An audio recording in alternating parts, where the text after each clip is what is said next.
En la cabina de Ondas de la Montaña, gente que maneja muy bien la opinión. Punto de vista. Punto de vista. Los comentarios, las opiniones y análisis con la gracia que tiene la política. Punto de vista. Dirige Rubén Darío Benjumea. Punto de vista. Decimos todo.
Saludamos a toda nuestra audiencia en Medellín, en Antioquia y a todos aquellos quienes nos escuchan cada 8 días a través de Ondas de la Montaña, la tradicional en Antioquia. No, perdón, Ondas de la Montaña, tan paisa como vos, 1350. Le agradecemos al amigo Carlos Andrés García, gracias a él llegamos a todos los receptores de los 1350 de la M. Este es el programa número 127 para hoy sábado 5 de septiembre del año 2015. Les recordamos que este programa lo pueden escuchar a través de TuneIn, lo pueden escuchar a través de ondasdelamontana.net o lo pueden repetir el próximo martes a través de puntodevistardb.com.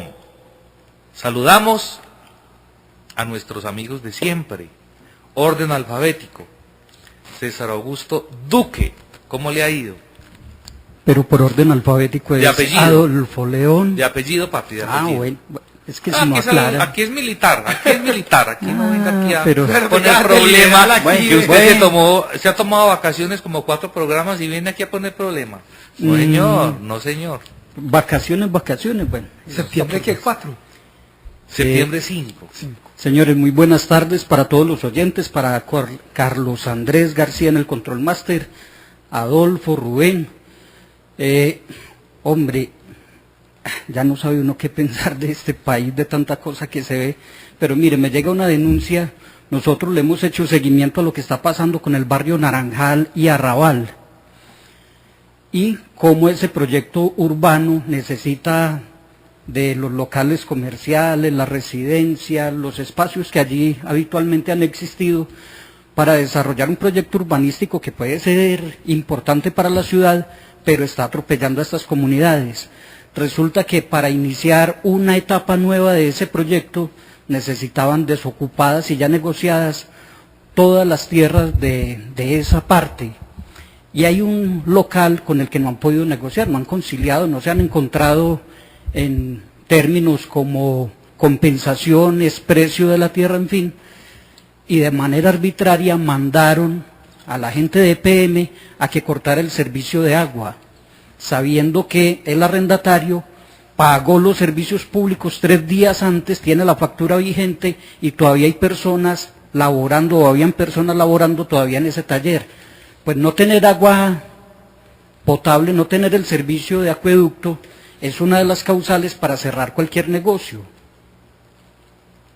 Ese tipo de irregularidades no se pueden cometer, hombre. Hablen con la gente, negocien con ellos, concilien con ellos y páguenles lo justo. Pero ese tipo de barbaridades, hombre, ¿a quién se le ocurre? César, en un estado social de derecho, el supuestamente. asunto que usted está tocando es el atropello completo contra la propiedad privada para beneficio de unos cuantos. Allá expropiaron literalmente, porque mire, estamos hablando de apartamentos de más de 300 millones de pesos. A ese precio se están poniendo en este momento. Los locales comerciales, los apartamentos sí, pero en los primeros pisos van locales comerciales y se estaba hablando de que el metro cuadrado de local comercial en los primeros niveles los estaban cobrando a 7 millones de pesos el metro cuadrado. Es un puntazo. Yo creo que nadie puede negar eso. Por Pero tierra que compraron a 800, 900 mil pesos el metro. Pero de ahí, mire, es un muy buen punto, pero de ahí a que hagan con la gente lo que les da la gana para beneficio de unos contratistas es lo que uno tiene que replantearse, y ahí es donde nosotros tenemos que entrar a mirar a quién estamos eligiendo en la alcaldía, a quiénes estamos eligiendo en el consejo, porque es que, César, es indiscutible, creo que eso es un sol completamente descubierto, que ahí se está pagando un favor político y económico. Completamente. Mire, y para que redondeemos esta entrada mía, Rubén, que no, ya cortó ahí, ¿no? Pero es que yo no le voy a redondear, quiero aportar, amigo. Bien pueda, señor director. Esos aportes... pero es que yo no me explico si ustedes que han sido... Usted ha sido periodista 19 años atrás, para que no hablemos más paja. Sabe cómo se maneja la cosa pública, sabe cómo son los grupos económicos y los partidos políticos. Y lo mismo usted que es un profesor y un trabajador social, un filántropo, amante de la humanidad, y no solamente de la humanidad, sino de los animales. Pero recuerde y vengan aquí lo de ustedes profesor. a rasgarse las vestiduras por eso, si eso siempre ha pasado.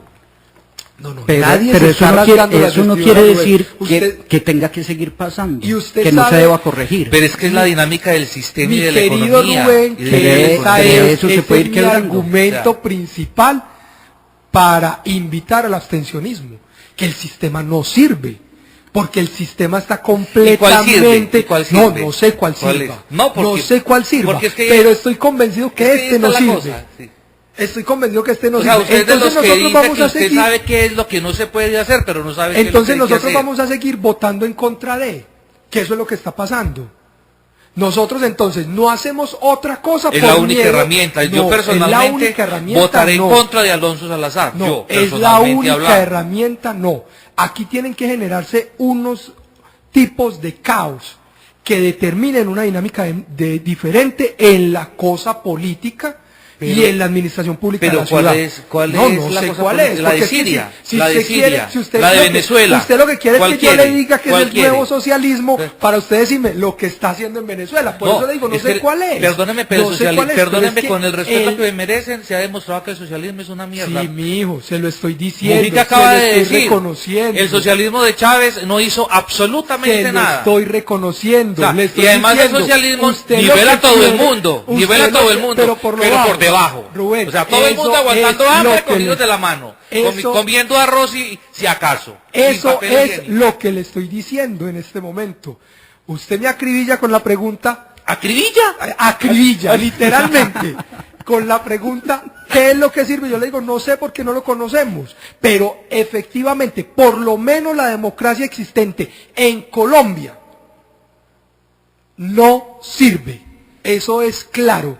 Es una democracia de bolsillo de 4 o 5 empresarios que dominan el país, económicamente hablando, porque ideológicamente estamos Aquí en es- cero. Pues. Señor director, pero no que no me iba a cortar, pues. No, pues, tranquilo, profesor, bien pueda, hágale. Mire, siga haciendo su cuento, redondeo. tranquilo. Hace 8 días visitábamos el Bajo Cauca Le antioqueño. aprovecho mucho San Andrés. Y hay un municipio muy importante en esa subregión, que es una de las capitales regionales de Antioquia, que se llama Caucasia, y del que hablamos mucho. Caucasia es un municipio demasiado grande, es una ciudad, no es una ciudad intermedia, es una ciudad más de Colombia. En Caucasia también ha tenido inversiones Antioquia la más educada. Hay su infraestructura, parque educativo, en fin, pero resulta que durante 8 años en el gobierno anterior y en este del departamento no quisieron invertir un solo peso en la terminación del hospital de Caucasia. Caucasia no tiene hospital público en este momento terminado por desidia, por falta de voluntad política de quienes han administrado el departamento. ¿Por qué? Porque no está en su plan de gobierno, en su programa ganador, entonces le invirtieron mejor a los parques educativos. Sin embargo, un corregimiento con cerca de 5.000 habitantes que se llama Cuturú, más grande que muchos municipios del interior, Cuturú, están arreglando el colegio con el compromiso de que tenía... Nosotros vimos las fotos Con el de las compromiso, escuelitas, sí. imagínate, las paredes son unos plásticos, unas fibras. Claro, el compromiso, Adolfo, usted que sabe de ese tema, es que arreglan el colegio, pero es el mismo colegio el que tiene que responder por la terminación del año como sea. No es la Secretaría de Educación, no es el municipio, le entregan esa responsabilidad al colegio, no sé a través de quién. En todo caso, a 35, 36, 37 grados de temperatura y sobre una mina, porque el colegio está rodeado por una mina y allá a los 20 o 30 metros de donde están las carpas, donde están recibiendo clases los alumnos, hay uno de los pozos de aguas sucias con los que lavan el mineral. Están en unas condiciones infrahumanas y eso es Antioquia la más educada. No es la única que está en esas condiciones, porque a todas partes donde hemos ido hemos encontrado situaciones similares. En una vereda en Caramanta, en límites con, ¿qué municipio sigue ahí? Supía, ¿no? Hacia Caldas. Sí, Debe hacia ser Caldas. Supía o Río Sucio. Río Sucio. O Supía, uno de los dos. Uno de esos dos municipios, creo que es en los límites No, con yo Supía. creo que es Supía. En los límites con Supía hay una escuelita abandonada. ¿Por qué? Porque empezó a agrietarse, porque el terreno empezó a ceder. Ni la han repotenciado, ni han buscado alternativas, simplemente los pocos niños que habían ahí, pásense para otra escuela, de otra vereda más lejos, caminen o dejen de estudiar mientras tanto, porque no le van a hacer nada a eso, porque es que la prioridad es el cemento de los parques educativos. Claro, eso es muy complicado, César. Y el asunto de la educación puede con todo. Mire, es que estos intangibles sociables pueden absolutamente con todo. Porque es muy fácil hacer campaña con eso. Definitivamente esa es la más fácil que tenemos. Pero mire, ustedes me dan pie precisamente para continuar con este cuento de la corrupción y de lo que ustedes están tan insatisfechos, que a mí también. Lo que pasa es que a mí todo me genera insatisfacción. Yo soy un escéptico total de la clase política. Y hay que manifestar una cosa, mire, acabo de enterarme, tengo las pruebas, y les va a dar un avance de lo del próximo martes. Y sobre la relación que tiene el director del programa de transparencia de la gobernación de Antioquia, el ONGero Rubén Fernández, con una empresa con una empresa que se llama Iguana Green, que entre todo lo que hace, adelanta procesos y suministros para el programa, no, para la potabilización de agua. Obviamente, en la gobernación hay un programa que se llama potabilización de agua para zonas de difícil acceso en el departamento de Antioquia. Y como el señor de Transparencia, el ONG Rubén Fernández, tiene alguna familiaridad con los representantes legales de esta empresa e hicieron hasta lo imposible para sacar otros 2 oferentes que participaron de una licitación para ganarse un contrato. Mientras Sergio Fajardo sale a hablar de corrupción en estos días, que le hicieron un buen video, para ahí le están dando de lo mismo de lo que él sabe. Saludamos a esta hora al doctor Nicolás Albeiro Echeverría Albarán, él es representante a la Cámara por el Partido Conservador y le agradecemos por estar aquí en los estudios de Ondas de la Montaña para acompañarnos en este programa que no tiene cortes ni pautas comerciales. Un abrazo, bienvenido a Ondas de la Montaña, Nicolás. Entonces nos rinde. Es precisamente, y gastamos saliva parejo, porque si no toca, si no Hay que traer se lo sabe, se lo porque inventa. tampoco nos dan nada. Hay que traer la agüita, porque, mejor dicho, esto es Yo duro creí aquí. que era el cresopinol. Yo también pensé que Como Yo ahora que pensé me que- dijo, ya no te estás tomando el champú. Sí, Champú, sí. Doctor Nicolás, ¿cómo está? ¿Cómo le ha ido? Muy bien, ustedes aquí cumpliendo con tu invitación, hombre Rubencho. Estábamos en México, en una cumbre mundial sobre calentamiento global de los partidos demócratas cristianos, analizando inclusive la crisis de los partidos en América Latina, su pérdida de identidad y las dificultades que hoy atraviesan en el mundo y especialmente en América Latina. Hablábamos de eso para que continúen. Adolfo decía ahorita que definitivamente la democracia que tenemos en este país no sirve. Y yo le decía, entonces ¿cuál es la que sirve? Él me decía, no, yo no sé. Yo le decía, pues el socialismo no es porque se nivela por debajo. Sobre la base de ese viaje, lo que usted nota es cuál es la alternativa. Porque No, yo de creo Río que- Grande para abajo es lo mismo. Lo que menos le interesa a nuestra sociedad, y lo muestran los índices de abstencionismo, es participar en política. La política les produce escozor y les produce desconfianza y les produce pesimismo, como lo que usted mismo planteaba. El problema es que el menos malo de los sistemas de gobernabilidad es la democracia. Aquí, gracias a él, aquí hay, digamos, entre comillas, una posibilidad menos violenta de hacer periodismo, por ejemplo, no digo que no violenta, sino menos violenta que en Venezuela, por ejemplo, y que en otros regímenes. Y creo que pues uno de los grandes, digamos, mecanismos para contener y mantener la democracia es a través de los partidos políticos o las organizaciones. Desde 1860, cuando se firmó la paz de Westfalia, lo que le da origen a la mayoría de los partidos fue esa consagración demócrata cristiana, que fue una paz que se firmó incluso entre un vagón. Voy a corregir la fecha para ser más precisos, pero fue el Tratado de Westfalia el que le da origen, y a partir de eso son muchas las vidas humanas que se han ofrecido en nombre de la defensa de la democracia, de los valores del orden, de los principios de la transparencia, de la libertad. Y lamentablemente en Colombia esa historia se ha desvirtuado desde el Frente Nacional, que buscando la pacificación de la violencia política, o sea, no encontrada a través de las urnas, sino que fue encontrada a través de un pacto en el que se suponía hubiese gobernabilidad, lo que terminó existiendo fue contubernio. Es decir, Sí. unos para usted, otros para mí, unos para usted. Entonces, esa repartición... Frente Nacional. Sí, se ha venido reflejando. Luego en la Constitución del 91 y luego los actos legislativos trajo 4 elementos muy fuertes que nosotros no hemos desarrollado. Lo primero es que no hemos leído la Constitución. Un Estado social de derecho, pluralista, participativo. Es una Constitución de una avanzada impresionante en todos los aspectos. Y luego se viene la proliferación de listas. O sea, cada quien cuando perdía montaba un garaje, entonces montaba un partido y se volvió un negocio. Tratando de corregir eso, cerramos todos los aspectos, digamos, de esa proliferación en lista única, pero abrimos el voto preferente. La lista única lo que buscaba era más democracia interna y más orden. Ahora el voto preferente, ¿cuántos candidatos hay? ¿Cuántas propuestas distintas hay? Eso es un salpicón, ¿cierto? O sea, mientras el uno ataca la minería, defiende el medio ambiente, el otro es minero, mientras el uno ataca el sindicalismo, el otro es sindicalista, mientras el uno es neoliberal, entonces terminamos en un estanco compartido. Y luego se viene el método Dupont, el método para entregar las curules, que es la cifra repartidora. Ahí acabamos con las minorías, ¿cierto?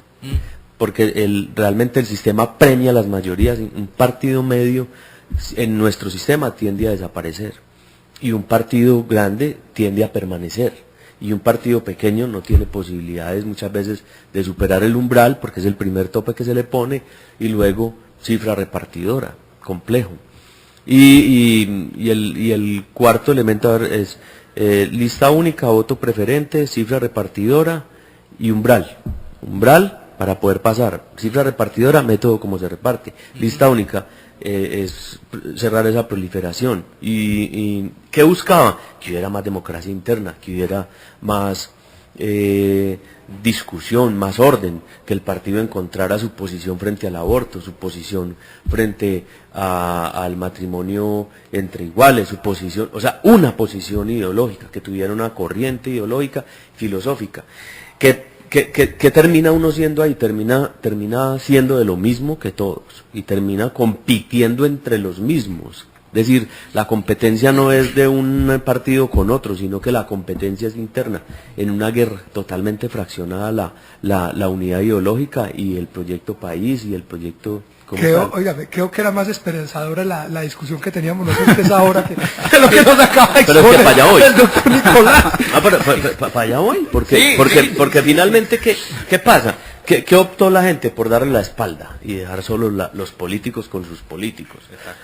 Aparece un Fajardo y les da su merecido, aparece un Alonso y lo mismo, ¿cierto? Y aparecen otros y también se aprovechan de esa rebatiña y se aprovechan de esa dificultad jurídica. Pero ¿qué es lo grave? Lo grave es que en términos de sociedad, el principio y el fin es la capacidad política que tenga un partido de reaccionar, porque es que igual que la sociedad necesita buenos médicos, buenos ingenieros, buenos periodistas, buenos deportistas, buenos maestros, necesita buenos dirigentes. Y esos partidos tienen que ser la escuela de esos buenos dirigentes. ¿Por qué? Porque el principio nuestro es la paz y es la norma, el cumplimiento y el respeto de la norma. ¿Y quién hace la norma? La hacen los partidos. Entonces, cuando usted llega a un congreso, va a hablar de educación. ¿Qué educación va a hablar usted allá con 227 personas? Todas en una gran preocupación de proliferación, en unas campañas donde mucha gente tiene que legislar de día y robar de noche para pagar lo que le meten a eso, porque son unos infiernos de plata, están comprometidos. La corrupción no es ni verde, ni roja, ni amarilla, ni azul, es humana. ¿Qué tendería a controlarla? La sociedad organizada. ¿Y quién debería ser el portador de eso? Los partidos deberían ser los garantes que la institución no necesita. Debería ser lo suficientemente fuerte para tener solvencia moral, para poderte avalar, y cuando te dé el aval dice, juegue, y si está jugando mal, sanciónelo y sáquelo usted mismo. Es lo que no tenemos en Colombia. Entonces, es un círculo vicioso en el que la gobernanza se volvió un problema de publicidad, de marketing.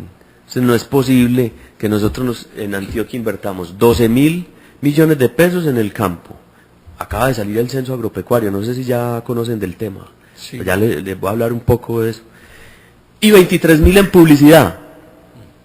Y les dejo la tarea, ¿cuánta en Bogotá? Porque es que esa es la otra, ¿cierto? Porque es por donde nos equivocamos nosotros, nos entran por encima. ¿Y cuánta internacional? Entonces, claro, la corrupción depende de donde usted la mire. Sí, a mí me parece que eso también es corrupción, o dejar que eso suceda. La verdad es que esto se volvió tema de discurso, tema de marketing, y se volvió más de publicistas que de analistas y de politólogos y de sociólogos. Bueno, y en el círculo vicioso estamos. Y eso hay que meterle también la complejidad que aporta la participación de los grupos económicos con sus intereses particulares. Y algunos grandes medios de comunicación. Claro, también. Que pertenecen a los grupos económicos, es que pertenecen no a los están mismos grupos. desligados, ese es el gran tema ahí frente a la prensa. Pero mira, hay una cosa que yo siempre he querido preguntarle a usted, doctor Nicolás, y es sobre la base del trabajo que usted realizó aquí en la ciudad de Medellín como concejal de Medellín y ahora como congresista, como representante de la Cámara. ¿Cómo ha sido eso? ¿Es más difícil hacerse notar o no? A ver, Rubén, depende como la edad, la necesidad y la obligación que uno tenga. Digamos que una de las cosas gratificantes que hay es el Consejo de Medellín y que en el panorama nacional la clase dirigente política antioqueña es una clase dirigente rescatable, destacable y sana y buena. Y creo que no todo fue malo de los Fajardo y de Alonso. O sea, yo creo que ellos le pusieron un freno y le pusieron una moralidad, por lo menos un tate quieto al modus operandi que venía proliferando, que venía... Es decir, ellos evitaron la mermelada local. Claro, claro. ¿Cierto? Claro. Regularon. Lo regularon. El problema es que esa mermelada de todas maneras existe, es necesaria y la tienen que dar. Entonces, la compartieron para ellos. Exacto. Sí, me hago entender. Es que ser transparentes. Pero eso hizo que nosotros sobreviviéramos desde las ideas y desde el trabajo comunitario. Exactamente. ¿Por qué? Porque no, mira, le voy a poner, excúseme, voy a hablar a título personal. Si Fajardo no hubiera existido, punto de vista no existiera. Ni yo hubiera podido tener un parámetro de concejalía en su momento competible, porque todos hubieran estado amermelados, ¿sí o no? En el mismo lado. En el mismo lado, estuvieran ahí y había sido imposible romper ese círculo vicioso. O sea, no todo es malo, me parece que todo hay que decirlo. Lo malo es que se fueron a otro extremo, excluyeron, no formaron, no hicieron alianzas, no educaron, no conciliaron, no respetaron otras posiciones. Y además fueron agresivos, porque hay una cosa que hay que rescatar también y es que entre los políticos tradicionales por rancios que sean, siempre hay como en cierta medida cierto respeto en el trato mutuo, mientras que esta gente polarizó completamente la clase política tradicional. El discurso es completamente... No, el discurso es completamente radical y descalificador, es deshumanizante. Y es estigmatizante. Es que uno no entiende, por ejemplo, cómo Alonso Salazar es capaz de salir a hablar de transparencia cuando le han tomado la foto con un mina abrazado y borracho. Así la fiscalía la semana anterior le haya archivado la investigación precisamente por esa relación. Pero está la foto, o sea, la foto no es un montaje. ¿Qué decir, César? No, que es que ser transparentes entre cuatro, cerrar el círculo para manejar a mí no me gusta lo pública. transparente, yo siempre he dicho que lo transparente no se ve.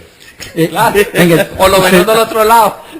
Nosotros estábamos hablando al inicio del programa, representante de las subregiones, mencionando algunos temas, y usted fue director del Departamento Administrativo del Medio Ambiente hace ya bastante tiempo acá en Antioquia.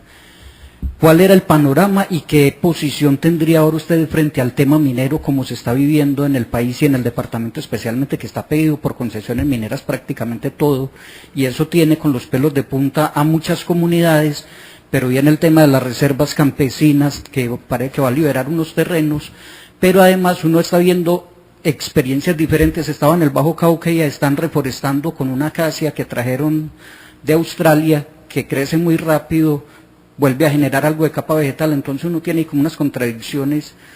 El asunto es, el agua sí se afecta, pero ¿cómo ve usted ahora el tema de minería con la nueva legislación, lo que conoció en esa época del Dama y lo que hay ahora?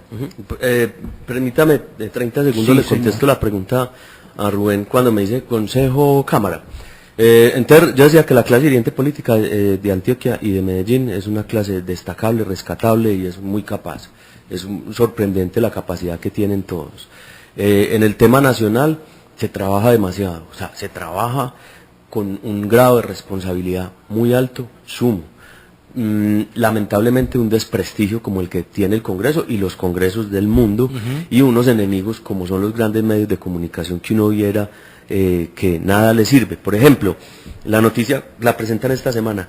No hubo plenaria del Congreso de la República pese a que le aumentaron el salario, ¿cierto?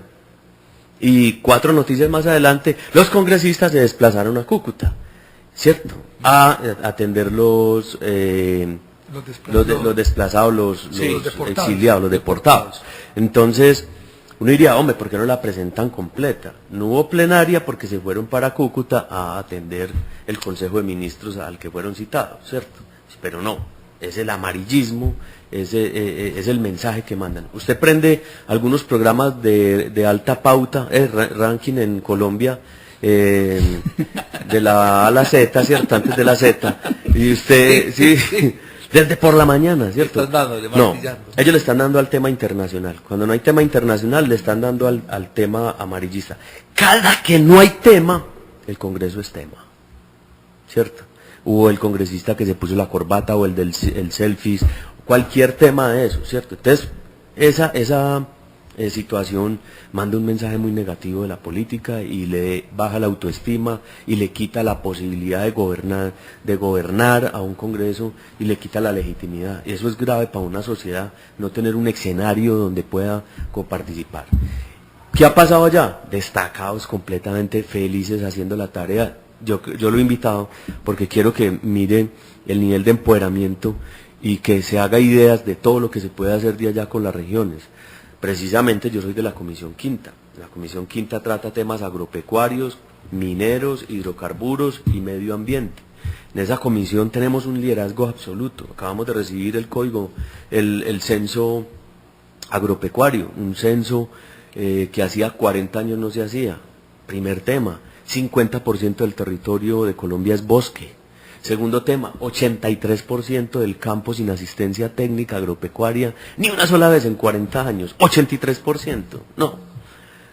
Tercer tema, 114 millones de hectáreas. Cuarto tema, 16 millones de hectáreas en manos de comunidades afro e indígenas en Colombia, ¿cierto?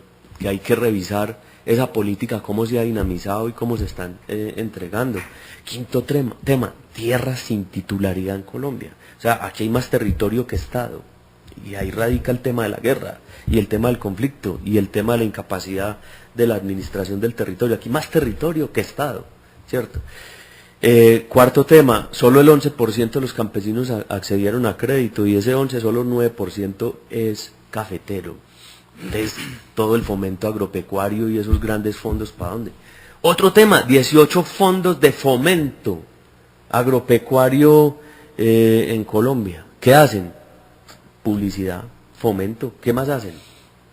Entonces, hay una gran tarea. Mujeres cabeza de familia en el campo también creció muy alto el número. Claro, por el tema de la violencia. Y me llamó la atención, 20% entre 17 y 24 años de jóvenes no acceden al campo. Toda la vida la gente, el joven desde los 17 que coge un asadón, se muere con el asadón, sin pensión de jubilación. Ahí hay otro desafío del Congreso importante. En eso estamos especializándonos. Yo he estado estudiando y montando grupos de estudio y yendo y buscando, porque yo creo que esa es la salida. La salida nuestra, lo ha dicho la FAO, lo ha dicho todos los organismos multilaterales. El tema de la comida es una alternativa agropecuaria que hoy tiene Colombia, ir disminuyendo la ganadería y aumentando la producción.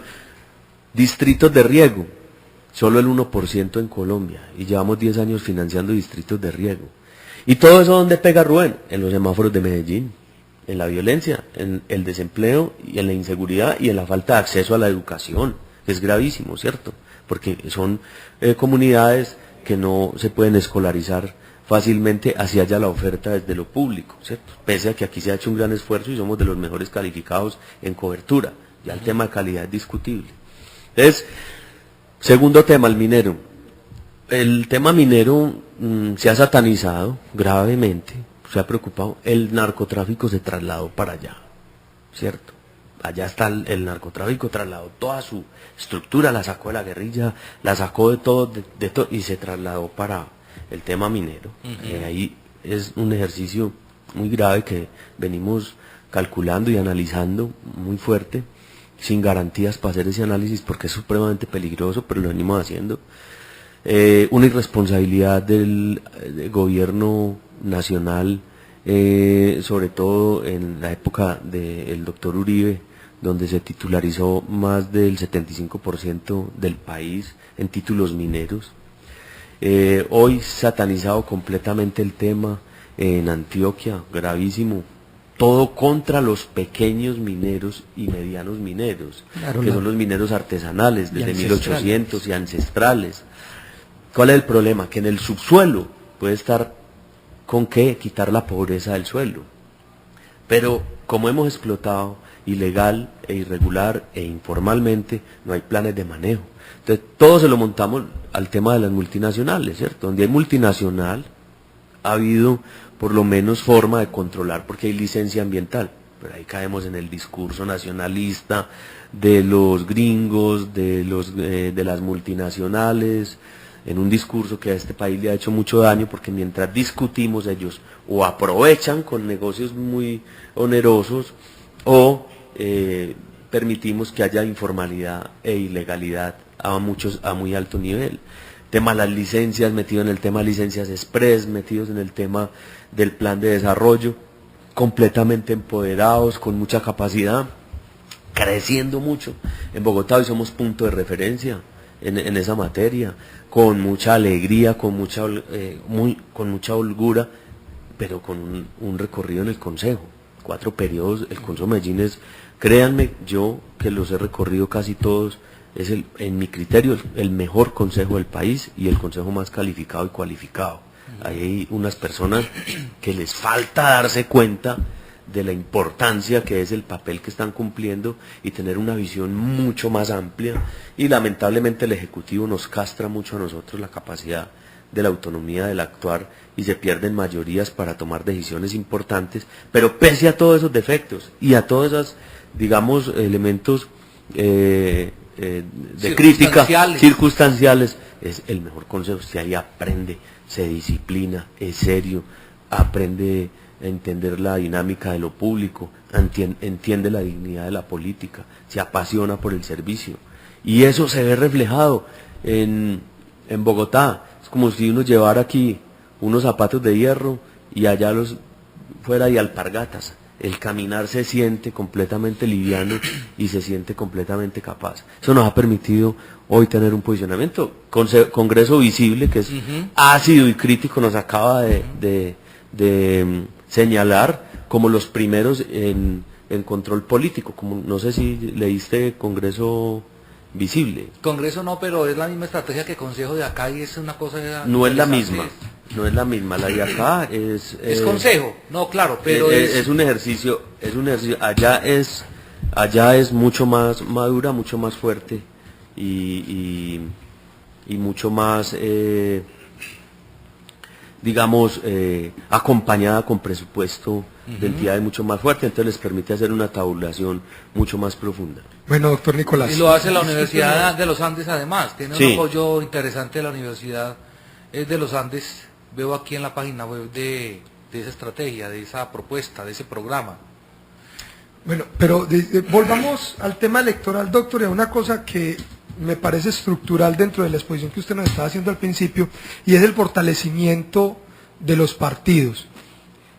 Usted, y espero que no me lo tome de manera peyorativa,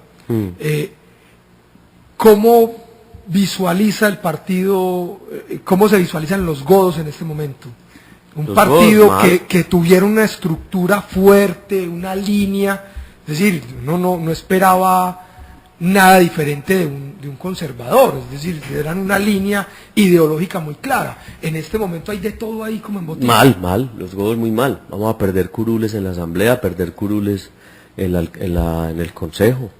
No sacamos más de 2 concejales y no sacamos más de 4 diputados. Estamos cambiando curules de 2 diputados por 1, fortaleciendo 2 señores muy respetables y muy queridos y muy buenos amigos, pero cambiando completamente. Y en el tema del consejo, es indiscutible, Centro Democrático va a tener entre 6 y 7 concejales, y el partido no le veo la posibilidad de tener más de 3 dudando la tercera, ¿cierto? O sea, entre 2 y 3. O sea, dos hijos. Eso significa que, que usted le crea la última encuesta de Inbamer Gallup donde pone a la cabeza a Juan Carlos Vélez entonces ella sería como la tendencia ya hasta el día de elecciones.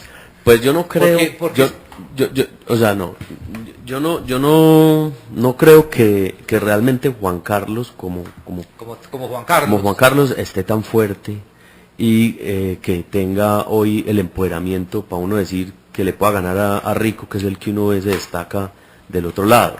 Pero como centro democrático es indiscutible que la opinión, en mi criterio, la opinión no es constante. La opinión no es más emocional, emotiva, es más circunstancial del tiempo, modo y lugar donde los hechos se presenten, ¿cierto? Entonces, claro, si usted hace la encuesta el día que estas carnitas y estos huesitos ofrecieron las fincas, ¿sí o no? Claro. Ese día, aquí, pues obviamente nadie más es digno de gobernar, ¿sí? Pero si el otro día devuelven 20 o 30 secuestrados y todo, el que aspira al premio Nobel de la Paz, ese va a mandar línea. Claro. Y la opinión se mueve de acuerdo a la necesidad. Muy emocional. Sí, o el día que... Aquí un derrumbe en la carretera al mar hace colapsar la economía. Entonces, y eso puede pasar ya o mañana. Por ejemplo, una opinión muy emocional. Que el ministro de Hacienda y con el presidente logren bajar el dólar a 2.200 y que todos los que tenemos aplazado el viaje a Orlando lo podamos comprar. ¿Sí me entiendes? Ese día mi intención de voto cambia, claro. Entonces digamos que eso refleja una foto del momento y uno no puede ocultar. Otra cosa es decir, si el de Bogotá le ladra durito a Maduro, vuelve y cambia el panorama. Vuelve y cambia el panorama, claro, endurece, claro. Y toma una posición irresponsable, populista. Entonces, depende, ahí es donde se volvió estratégico y donde uno no se puede equivocar. Como la propuesta que hicieron para el aumento del salario de los congresistas, ¿no? Sí, claro, por ejemplo, claro. Yo, por ejemplo, yo no estoy de acuerdo con el aumento y no he escuchado a ninguno que esté de acuerdo, pero tampoco he escuchado a ninguno que diga que el lunes renuncia a eso. Pues sí me entiende, porque además no fuimos, es que es un empleo no fuimos nosotros, que tiene que ser remunerado. Sino que pues, anteriormente se subían 5, 10, 15, 20, era impresionante la forma como se tombolizaban, ¿cierto? Sí. Y otras cosas, pues, lo grave no es que ganemos eso, ¿cierto? Que entre otras cosas también deberían contar de que el Fondo de Solidaridad se lleva 4, que el otro se lleva 3, que usted realmente queda con una cosa de 10, 11, que le toca vivir en Bogotá, que la gasolina es de cuenta suya, que la comida es de cuenta suya, que allá no le dan ni el agua ni el papel higiénico. O sea, es decir, sí, deberían contar todo completo, ¿cierto? Un planteamiento frente a ese tema, y por ejemplo pasó con los magistrados, las altas pensiones. Personalmente, ¿qué digo yo? Hombre, el problema no es que él se gane todo eso. El problema es que no todos nos lo ganemos. El problema es que si tiene las condiciones que a los que ganan bien. Sí. El problema del aumento del Congreso es un asunto más bien de percepción, y está ligado a lo que usted decía ahorita, doctor, frente a la imagen que tenemos nosotros de los congresistas. Porque es que la imagen que tenemos nosotros de los congresistas es que no hacen nada, y fuera de eso se ganan un poco de plata. No, yo les cuento una cosa, vea. Ese es el asunto. Me puede seguir a mí en tiempo real. Usted abre mi Facebook, no sé si me tiene. Sí, claro. Y usted me ve en tiempo real. Usted me ve 7 de la mañana, reunión con el ministro de tal, atendiendo tal tema. 9 de la mañana en comisión tal cosa. Y además son inmisericordias. Allá no es que terminen a las 12, ni nada. Yo creí que eso era, porque aquí siempre nos vendieron la idea de que Bogotá era horrible y terrible, y que allá no se trabajaba, y que nosotros éramos los más trabajadores. Mentiras, este es un país muy trabajador. 2, 3 de la tarde, plenaria, hasta las 10, 11 de la noche. Por televisión en directo. Usted mismo recibe el Twitter. ¿Qué se hizo? Porque yo voté por usted y no está en tal cosa. Pero paralelamente a eso, vos tenés que la colonia de todo el día recibir visitas, concejales, alcaldes, y tenés que ir con ellos, que no vas con ellos, es muy complicado. Claro. Tenés citaciones, tenés eventos, que el tema allí, que el tema acá. O sea, realmente... Fuera de eso, estar pendiente de la parroquia, que tampoco se puede descuidar. Ajá. Fuera es una actividad realmente muy profesional, demasiado bien, muy linda, muy bien. O sea, yo les digo, hay que ir, sentirla y vivirla, y vivir mucho más el Congreso. ¿Qué pienso yo?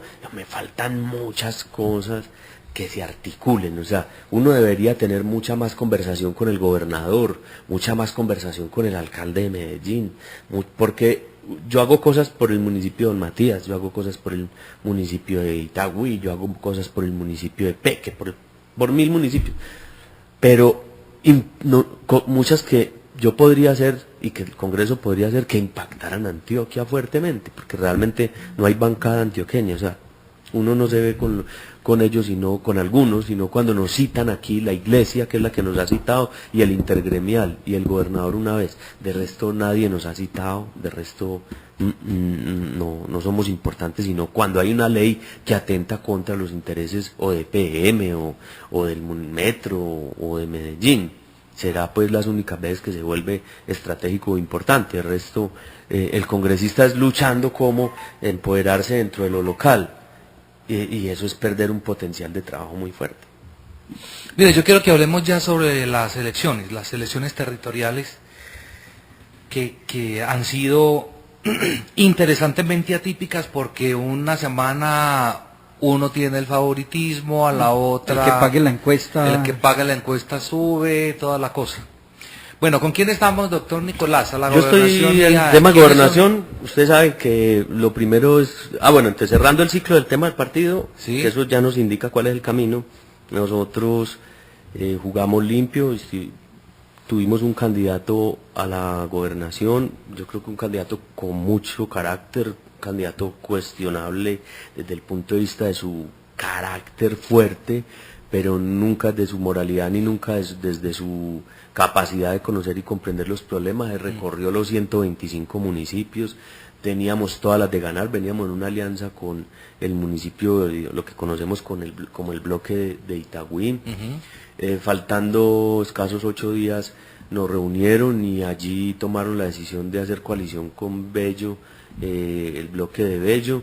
Nosotros decidimos no renunciar, sabíamos que perdíamos, nos sometimos a la convención, sacamos el 20% del partido, de los convencionistas, advertimos que lo habían hecho para renunciar y para favorecer a Luis Pérez. Sí. Efectivamente, lo hicieron legalmente. Legalmente, nosotros respetamos. Y ustedes no van a entrar a decir aquí que es que violaron los estatutos, que es que llevaron el bus, que repartieron Se hizo bien hecho. Lo hicieron bien hecho. Oye, nos derrotaron en Brancali. Le valoro eso, doctor, le valoro. Sí, uno tiene que asumir que perdió en la ley. Sí, nosotros nos equivocamos en plantear la sociedad. Ese es el juego. Bueno, luego entonces apoyamos a la doctora Eva. O sea, le mandamos cartas, le ofrecimos todo nuestro respaldo, le pedimos que no renunciara, que el partido necesitaba vocación de poder, claro que no fuera un partido de bolsillo ni de comodidad de nadie. Le digo que mi mamá está, mejor dicho, si no la ha matado nada más, está que la mate del Partido Conservador. Sí. Porque ella es goda, y ella dice, pues entonces ¿a quiénes están apoyando estos berracos? No. La alegría que le dio cuando vio un concejal repartiendo publicidad que la entregó directamente a ella, sí, que dice Partido Conservador grande con la C. Sí. Esa mujer se le Oiga, pero yo digo una cosa, el Partido Conservador me da mis sorpresas, tiene más base que dirigencia. Porque estaba a ver esa movilización el día de la convención. La base del Partido Conservador somos todos, la idiosincrasia conservadora. Claro, nomás mire el resultado de Marta Ramírez. Sí, absolutamente. Brillante, fue pues totalmente destacable. Bueno, y posiblemente alcaldesa de Santa Rosa. No, está hablando de Marta Ramírez, de Marta Lucía Ramírez, la exministra. La que convocó las bases del partido. Sí. Muy bien, entonces... ahí ellos finalmente se dio lo que nosotros advertimos, que renunciaban y se iban con el doctor Luis. ¿Nosotros qué hicimos? Primero no vetamos ningún candidato, pero sí teníamos claro que no deberíamos traicionar la gente que nos respaldó. Por lo tanto hicimos una consulta interna de llamadas, de visitas, nos dimos a la tarea durante esos 10 días. Fuimos y eso arrojó un resultado que nos dejó a nosotros un poco cuestionados. El 68% con Luis Pérez, el 9% con Federico Restrepo, el porcentaje más del 10% que hacer coalición con Álvaro Uribe. Y el resto decía que lo que decidiéramos nosotros lo hacían. Y lo que hicimos fue que a ese porcentaje que dijo otra cosa distinta, generarle la información, ¿cierto? Para que nos dijeran qué iba a pasar si respetábamos el tema de mayoría, y sorprendentemente encontramos fue digamos, un apoyo total. ¿Y por qué nos ha tocado actuar así? Porque es que estamos caminando sobre la cuerda floja, es decir, voy a ser más sincero, si este equipo no saca a Carlos Bayer, concejal de Medellín, entonces ahí le canté el segundo nombre, Sí. si no saca a John Jairo Berrío, diputado de Antioquia, es un equipo que muestra una tendencia clara y vehemente de perder la curul a la Cámara, ¿cierto? O sea, en ese orden de ideas se enrocaron los dos candidatos, porque o trabajo por ellos o vamos a desaparecer todos como equipo, o vamos a tener que terminar acomodados en otra situación, ¿cierto? Ese es el panorama, con sinceridad, bien analizado, con tranquilidad, directamente, sin apasionamientos. ¿Quiénes pueden ganar? Veo muy fuerte a Moncada. Yo nunca he estimado a Carlos Zuluaga, es un hombre de mucha jerarquía. Me puso a gastarme 300 millones de pesos en una demanda pírrica que no tenía por qué demandarme, pero Carlos siempre me aparece. Pero yo soy formado en Derecho y me dolió más los 50 que me puso a gastarme Fajardo, que me demandó, que mi lema era viva el eco de la gente, ¿cierto? Construido colectivamente. Sí. Y entonces él dijo que yo había salido elegido porque me había aprovechado la palabra viva, y que Viva era una empresa del departamento y que por lo tanto él solicitaba que yo votara. ¿Cierto? Esa no la conocen, una prosa y una pieza hermosísima. Te la voy a mandar para que nos hagas un artículo. Sí. Porque no he encontrado quien le escriba. Es una prosa pero hermosísima, ¿cierto? De lo que es viva, de lo que es la vida, ¿cierto? No el vivo ni las vivas, ni gente viva, sino viva el éxito, viva Colombia. Pues eso no es de nadie, eso es de todos, ¿cierto? Claro. Y eso es lo que hemos hecho. Y también hay gente viva. Entonces, seguimos a la gobernación a Luis Pérez. Sí. Además he visto ya al doctor Carlos Mario Montoya saliendo con Luis Pérez. Sí, claro, no, es un ejercicio. Muy bien, no, además, porque además lo dijo, además, ¿sabes qué? Me parece bien y muy diciente. Dijimos que no iba a haber ningún resentimiento. Me dijo que perdimos en Francalí, y perdimos porque los otros nos ganaron con más trabajo, con más capacidad, con más gente, con más inteligencia, y o sea, lo que tenemos es que corregir errores y reinventarnos y rehacer relaciones, y en ese sentido usted no puede tener resentimiento. Claro. Entonces, claridad. Además, un político resentido. No, y la política, ¿cómo es tan dinámica la política? Entonces imagínate. No cabe, esa palabra no cabe en la clase política. Y me dicen, estarían juntos hoy lo otro que me Valencia. alertan es que esa sociedad sí es una sociedad buena, que la ponen en duda, que uno puede ser socio de Calomario, ¿no? Como sí. Y la respuesta mía, primero, la lealtad no tiene fecha de vencimiento. Yo, desde que empecé en política, que fue a los 12, 13 años, empecé con J. Emilio Valderrama y siempre contuve una línea progresista. O sea, nosotros no somos godos ultragodos, porque los godos ultragodos, como Juan Carlos, por ejemplo, eran los alvaristas puros. Claro, es que le voy a contar un secreto. Sí. Ya que hace ese comentario, yo ahorita, antes de que comenzáramos el programa, le escribí al comunicador del doctor Juan Carlos, que ha venido varias veces acá. Sí. Que ha venido varias veces acá, ya se ha portado muy bien y muy diferente con este equipo de trabajo. Y como ya uno entiende que a estas alturas ya la agenda de los candidatos a alcaldías y gobernación es un poquito difícil, pues uno ya lo hace por teléfono. Pero no podía por estar en misa. Y no estaba en misa, yo está perfecto, está muy bien visto. Pero ahí se ve la línea marcada, que hay que cumplir ciertos compromisos. Bueno, entonces, digamos que primero, la lealtad no tiene fecha de vencimiento. Y segundo tema, yo nunca hago política ni con miedo, ni dependiendo de otro. Yo la hago. Y eso me ha salvado. O sea, yo nunca fui un concejal fácil en el consejo. Es decir, yo siempre enfrenté sin miedo y sin populismo a quien me tocaba enfrentar. y pude haber tenido muchos más votos siendo más populista. Sin embargo, mírelo el tema de Unemilicum. Sí. Se dieron a la tarea el doctor Luis Bernardo Vélez y el sindicato de el día antes de elecciones gastarse la plata en donde tenía yo un gran electorado y en ese momento ya trabajado, que es la Milagrosa, Buenos Aires, la América, Laureles no, Belén, de inundar debajo de las puertas de publicidad diciendo que era un privatizador. Doctor Nicolás, mire, ¿sabe una cosa? Mire, estos incordios comerciales ya se fue. Le agradezco mucho, quedamos en punta para que hablemos de su candidato a la alcaldía. Un abrazo, muchas gracias. A ustedes, muchas gracias, pero es rico, no se preocupe. Hombre, muy amables, muy queridos, estamos hablando el próximo sábado a partir de las 12 del día. Un abrazo, chao. Punto de vista. Punto de vista. Los comentarios, las opiniones y análisis con la gracia que tiene la política. Punto de vista. Dirige Rubén Darío Benjumea. Punto de vista. Decimos todo.